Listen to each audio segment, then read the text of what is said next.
Welcome to SR media.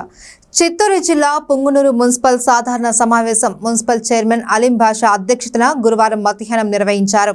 NDA కూటమి ప్రభుత్వం ఏర్పడడంతో దాదాపు 13 మంది కౌన్సిలర్లు వైఎస్ఆర్సీపీకి రాజీనామా చేశారు. మున్సిపల్ చైర్మన్ అలీం బాషాతో కలిసి 12 మంది కౌన్సిలర్లు హాజరు కావడంతో అజెండాలోని అంశాలు ఏకగ్రీవంగా ఆమోదింపచేశారు.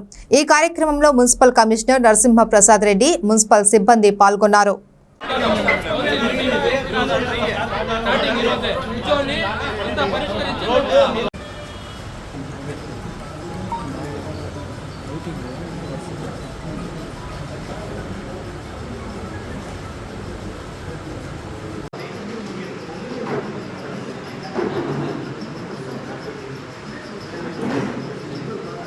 ముఖ్యమంత్రి శ్రీ నారా చంద్రబాబు నాయుడు సార్ గారి ఆదేశాల మేరకు మనకి ప్రభుత్వ నిబంధనల మేరకు మన పురపాలక సంఘంలో సీజనల్ డిసీజెస్ ప్రభుత్వం ద్వారా 14 లక్షల రూపాయలు మంజూరు చేసి ఉన్నారు.